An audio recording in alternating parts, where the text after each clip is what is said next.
श्याम बाबा की बातें सुनने के लिए सब्सक्राइब करें भजन मंत्र शक्ति यूट्यूब चैनल को। आप सभी श्याम प्रेमियों को जय श्री श्याम। श्याम प्रेमियों, मैं जो बाबा श्याम की सेवा में कुछ आप सभी को उपाय बताता हूँ कि बाबा श्याम की सेवा आपको कैसे करनी चाहिए, बाबा श्याम को इत्र कैसे अर्पण करनी चाहिए। देखिए, इत्र तो हर कोई अपने तरीके से चढ़ा देता है। आप खाली बोतल लेके जाओगे श्याम बाबा की दरबार में तो क्या करोगे, कहाँ चढ़ाओगे उस इत्र को, कैसे चढ़ाओगे, इसके बारे में मैंने काफ़ी सारी जानकारी दी है वीडियोस में। तो इत्र को चढ़ाने का तरीका जो मैंने बताया है, ये तरीका आपको पूरे YouTube में कहीं पर भी नहीं मिलेगा। ये तरीके से आप बाबा श्याम को इत्र चढ़ाने से बाबा श्याम प्रसन्न होते हैं। तो इस तरीकों को टोटका का नाम नहीं देना चाहिए। आप में से एक आध श्याम प्रेमी ऐसे हैं जो ये बोलते हैं ये टोटका है, टोटका नहीं करना चाहिए। तो देखिए, टोटका क्या होता है। टोटका, बाबा श्याम को आप इत्र चढ़ाएंगे फूल के ऊपर लगा के, तो ये क्या टोटका है? ये टोटका नहीं है। इत्र को देखिए, हम अगर इस्तेमाल करते हैं तो क्या आप डायरेक्ट शरीर पर रब कर लेते हैं। इस तरह से इत्र को रब करने के बाद शरीर में लगा लेते हैं। रुई में कई सारे आपने देखा होगा, बाबा श्याम के दरबार में जाते हैं तो हमें इत्र वापस में रुई में लगा के, पंडित जी महाराज रुई में लगा के देते हैं और हम अपने कान में लगा लेते हैं या कहीं भी लगा लेते हैं। वो रुई नुमा इत्र को हम इसलिए लगाते हैं ताकि उसकी खुशबू हमारे शरीर में काफ़ी लंबे समय तक रहे।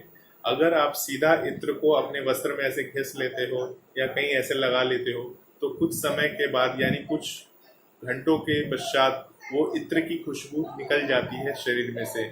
तो इसलिए क्या होता है, जब हम इत्र को लगाते हैं, यानी बाबा श्याम की जो इत्र बाबा श्याम को जो अर्पण हो गया, अर्पण होने के बाद पंडित जी महाराज से हमें प्रसाद के रूप में मिला है, उस इत्र को लगाने का एक तरीका होता है। उस इत्र को आप कैसे लगाएंगे, रुई में भिगो के अपने कान में लगा लेते हैं। कान में ऐसी जगह लगाइए कि कान के अंदर न घुस जाए, ऊपर में हम लगा लेते हैं ताकि उस इत्र की खुशबू हमारे शरीर में बनी रहे। अगर वो खुशबू हमारे शरीर में बनी रहती है तो हमें बाबा श्याम की याद आती रहती है हर वक्त। हमें ये लगता है हम एक हमारे शरीर, देखिए आपका शरीर खुशबू देगा ना, आपके शरीर से खुद की खुशबू आएगी ना, इत्र की खुशबू आएगी, तो आपको हमेशा ये लगेगा कि आप उसी स्थान पे, यानी बाबा श्याम के मंदिर में बैठे हुए हो और बाबा श्याम आपके सामने साक्षात दिख रहे हैं आपको। तो देखिए, वो साक्षात महसूस होता है जब हम उस इत्र को अपने शरीर में लगाते हैं, अपने कान में लगाते हैं। तो ये एक बहुत बड़ी बात है। इत्र लगाना कोई मामूली बात नहीं है। इत्र देखिए, बाबा श्याम को परफ्यूम क्यों नहीं चढ़ता है? परफ्यूम भी तो होता है। बाबा श्याम को जो आजकल डीओ आते हैं, बड़े बड़े जो डीओ आते हैं खुशबू वाले, वो सब क्यों नहीं चढ़ता है? इत्र ही क्यों चढ़ता है बाबा श्याम को? तो इसका एक कारण है, क्योंकि जो डीओ आती है, जो परफ्यूम आती है, जो बड़ी बड़ी शीशी आती है परफ्यूम की, उसमें क्या होता है, अल्कोहल होता है मिक्स, यानी शराब की मात्रा मिक्स होती है। और जो इत्र होता है, वो इत्र फूलों की खुशबू से बनाई जाती है, मतलब फूलों से तैयार की जाती है और वो बाबा श्याम को अर्पण की जाती है। मतलब नेचुरल तरीके से इत्र को बनाया जाता है। परंतु जो आपकी परफ्यूम आती है, बड़ी बड़ी शीशियाँ आती हैं, महंगी महंगी परफ्यूम की शीशियाँ आती हैं, उन सब में अल्कोहलिक होता है, मतलब शराब की मात्रा होती है। और आपको पता होना चाहिए कि इस तरह की चीज़ें बाबा श्याम को नहीं चढ़ती हैं। इसलिए बाबा श्याम को इत्र अर्पण किया जाता है। खुशबू में तो और भी चीज़ें हैं, अच्छी अच्छी परफ्यूम होती है जिसकी अच्छी अच्छी खुशबू होती है, इत्र से भी अच्छी खुशबू होती है, फिर भी बाबा श्याम को अर्पण नहीं होता है। आप भूल से भी बाबा श्याम को ये अर्पण मत कर देना। अगर आपने बाबा श्याम को किसी ऐसी चीज़ों का, खुशबू वाली चीज़ों का लगाए जिसमें शराब मिक्स है, या उसका कंटेंट, अगर आपको कैसे पता चलेगा उसमें क्या मात्रा मिक्स है? उसके लिए उस पर इंग्रेडिएंट्स पीछे में लिखा रहता है, वो आप पढ़ लेंगे कि इसमें अल्कोहल की मात्रा कितनी है। अगर पूरी तरह से अल्कोहल, हालांकि हर एक परफ्यूम, हर एक जो डीओ आता है उसमें अल्कोहलिक होता ही होता है। अब किस कंपनी में नहीं है इसके बारे में मुझे जानकारी नहीं है, परंतु ज़्यादा से ज़्यादा 99% जो आपको जो परफ्यूम और जो डीओ बन के आते हैं, इसमें अल्कोहल की मात्रा बना के ही इसकी खुशबू को बनाई जाती है। परंतु जो इत्र की खुशबू है, नेचुरल तरीके से और फूलों को पीस करके और उसको बहुत अच्छी तरीके से बनाकर इत्र को बनाते हैं और बाबा श्याम को वो इत्र अर्पण करते हैं।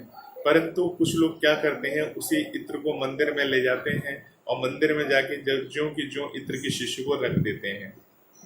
बहुत सारे श्याम प्रेमी क्या करते हैं, वो इत्र ले जाते हैं और बाबा श्याम की जो चौखट होती है, यानी छोटे छोटे जो मंदिर बने होते हैं गणेश जी के या हनुमान जी के मंदिर बने होते हैं, वहीं पर चढ़ा देते हैं, वहीं पर ढक्कन खोलते हैं, वहीं पर डाल देते हैं।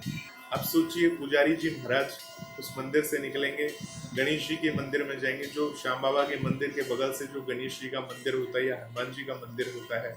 अब पुजारी जी महाराज मान लीजिए गणेश जी की सेवा करने के लिए अंदर जाएंगे तो उनके पाँव में पूरा इत्र वगैरह लग जाता है। हालांकि सफाई कर्मचारी होते हैं सफाई करने के लिए, परंतु आपको खुद ही समझ में आना चाहिए कि इत्र चढ़ाने की क्या वो जगह है। बाबा की चौखट पे आप जो इत्र डाल देते हो, क्या वो जगह है? इत्र जो होता है बाबा श्याम के कपड़ों पे लगता है। इत्र बाबा श्याम के वस्त्र पे अर्पण होता है, ना कि बाबा की चौखट पे अर्पण होता है। इत्र जो होता है शरीर पे लगाया जाता है। अगर इत्र लाकर, मान लीजिए आपने कोई इत्र खरीदा, आपने एक इत्र खरीदा और वो इत्र को लाकर हम क्या करेंगे, आपके दरवाजे पर लगा देंगे और आपको नहीं लगाएंगे, आपके दरवाजे पर डाल देंगे जाके, नहीं यहीं से खुशबू सूंघ लो, तो क्या आपको कैसा लगेगा? ये एग्जाम्पल दे रहा हूँ, बहुत बड़ी बात है, कोई नहीं बताएगा इस तरह की बात। देखिए मैं आपको एक चीज़ बता दूँ, जो इत्र आप ले रहे हो और जाके किसी की चौखट पे डाल दे रहे हो, या आप उसको सही तरीके से अर्पण नहीं कर रहे हो, तो क्या होगा? तो मैंने इसीलिए आपको एक तरीका बताया है, इत्र चढ़ाने का तरीका। क्योंकि इत्र शीशी आप बाबा श्याम के मंदिर में दोगे, पंडित जी महाराज क्या करेंगे, आप जो इत्र खरीदोगे तो इत्र क्या सभी तरह की आती है, 10 रुपए की आती है, 20 की आती है, 30 की आती है, 40 की आती है, 100 की आती है, सब रेंज में इत्र आती है। तो पंडित जी महाराज जाके अपने पास रख लेते हैं और ज़्यादा इत्र होने पर बाबा श्याम को वो अर्पण कर देते हैं। परंतु अपने हाथ से अर्पण किया हुआ इत्र का एक अलग मज़ा होता है बाबा श्याम को अर्पण करने के लिए। तो फूलों के ऊपर इत्र लगाकर, गेंदे के फूलों के ऊपर इत्र लगाकर और बाबा श्याम को जो अर्पण करेंगे, यानी बाबा श्याम को वो पुष्प तो चढ़ता ही है उनके कदमों में, उनके पाँव में या उनके वस्त्र में, फूलों में इत्र लगाकर वस्त्र के ऊपर लगा दिया आपने, तो बाबा श्याम को वो इत्र अर्पण हो जाता है। और फूल तो बाबा श्याम को चढ़ता ही चढ़ता है, फूल माले का तो श्रृंगार होता ही होता है बाबा श्याम को। तो अब बाबा श्याम को फूल माले का श्रृंगार हो रहा है और फूल में इत्र लगी है और बाबा श्याम को वो फूल चढ़ा रहे हैं, तो इस चीज में टोटका नजर कहाँ से आता है? अब आप ही श्याम प्रेमी हैं, आप बताएंगे कि क्या आपको भी इसमें टोटका नजर आता है? क्या चीज का टोटका है? बाबा श्याम को पुष्प चढ़ता ही है, बाबा श्याम को इत्र चढ़ता ही है। तो ऐसे कुछ लोग हैं दुनिया में जो इस तरह की बातों को टोटके के नाम से जानते हैं। टोटका, देखिए टोटका क्या गया था, टोटका तांत्रिक करते हैं और हम बाबा श्याम के भक्त हैं, बाबा श्याम की सेवा करते हैं, अपने मुख से सेवा करते हैं। पुजारी जी महाराज बाबा श्याम की मंदिर में रह के बाबा श्याम की आरती करते हैं, उनकी भक्ति करते हैं। सारे भक्त बाबा श्याम के अलग अलग तरीके से सेवा करते हैं। मैं अपने तरीके से सेवा करता हूँ, मैं श्याम प्रेमियों की सेवा करता हूँ, मैं आपका मार्गदर्शन करता हूँ, मैं आपको एक रास्ता दिखाता हूँ कि आपको क्या करना चाहिए, क्या नहीं करना चाहिए। कृपया करके देखिए, मेरी जो बातें होती हैं, जो मानते हैं, जो सुनते हैं और जो ऐसा करते हैं, उस ऐसे कई श्याम प्रेमियों की जीवन में बाबा श्याम ने कृपा की है, बाबा श्याम ने आशीर्वाद दिया है। और जब ऐसे कमेंट आते हैं कि नहीं आपकी, हमने इतने दिनों से वीडियो देखा और हमने इस तरह से किया तो हमारे साथ सब कुछ अच्छा ही होता जा रहा है, सब कुछ बढ़िया ही होता जा रहा है, तो दिल को बहुत सुकून मिलता है। पर उसी बीच में से कहीं एक आध कमेंट आ जाती है कि हमने ये इस बाबा श्याम को इस तरह की टोटकों की ज़रूरत नहीं है। तो देखिए कैसा फील होता है। मैं आपको एक रास्ता बताता हूँ और आप में से 100 में से 1-2 आदमी ऐसे निकल आते हैं जो इस तरह की बातें करते हैं। टोटका मत बताइए, मतलब या तो वो जो ये इस तरह की बातें कर रहे हैं वो सर्वज्ञानी है, मतलब वो हर चीज में नकारात्मक देखते हैं। मैंने आप सभी को एक ही चीज बोला है, बाबा श्याम को पाना है तो आपकी सोच को पहले सकारात्मक होना चाहिए। मैं किसी अंधविश्वास को बढ़ावा नहीं देता हूँ।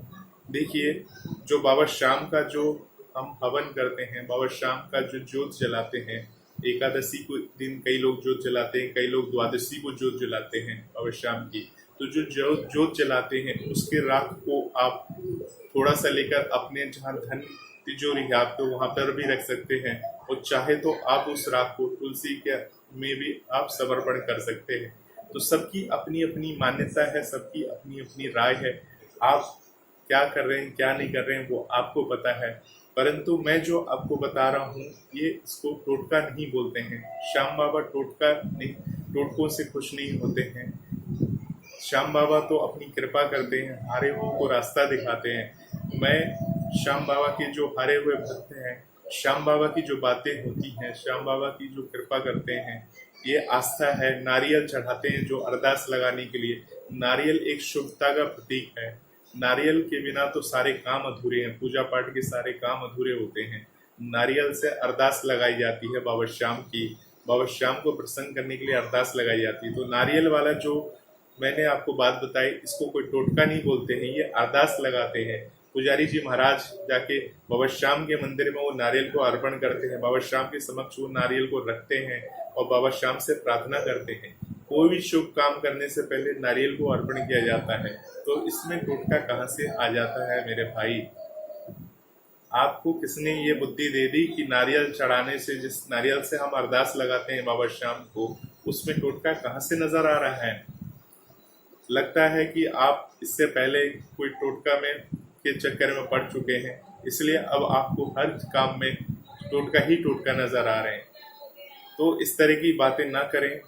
श्याम बाबा की शरण में आए हैं, श्याम बाबा की कोई भी सेवा को, ये श्याम बाबा की सेवा हमारा भक्ति है, हमारा विश्वास है, सभी श्याम प्रेमियों का विश्वास है। जो परेशान है, निराश है, एक भरोसा है बाबा श्याम को प्रसन्न करने के लिए। नारियल क्या है, वो तो हाथ जोड़ के भी बाबा श्याम से अरदास लगा लेंगे तो बाबा श्याम सुन लेते हैं। ये हमारा बाबा श्याम को एक समर्पण है। हम कुछ अपनी तरफ से ला रहे हैं और बाबा श्याम को अर्पण कर रहे हैं और बाबा श्याम से प्रार्थना कर रहे हैं, हे बाबा श्याम मेरी लाज बचा लो, मेरी डूबती हुई नैया को पार लगा दो, मैं बहुत ज्यादा तकलीफ में हूँ। ये मेरी नारियल रूपी अरदास को आप स्वीकार करो। मेरे पास पैसे नहीं थे, मैंने थोड़े से पैसे बचाकर ये 40 रुपए का नारियल खरीदा है, खरीद के आपको समर्पण कर रहा हूँ। बस आप मेरी किस्मत को बना दो। इस तरह से बाबा श्याम की अरदास लगा रहा हूँ मैं नारियल चढ़ा के। तो इसको आप टोटका का नाम दे के आप बाबा श्याम की जो सेवा में जो पाप कर रहे हैं, इससे बाबा श्याम आपको क्षमा नहीं करेंगे। इस तरह की बातें अगर जो आप कर रहे हैं, ये बाबा श्याम के भक्तों का विश्वास है। बाबा श्याम के जो सेवा करते हैं, जो सेवादार हैं बाबा श्याम, उनका विश्वास है। सभी श्याम प्रेमियों का कल्याण होता है इससे।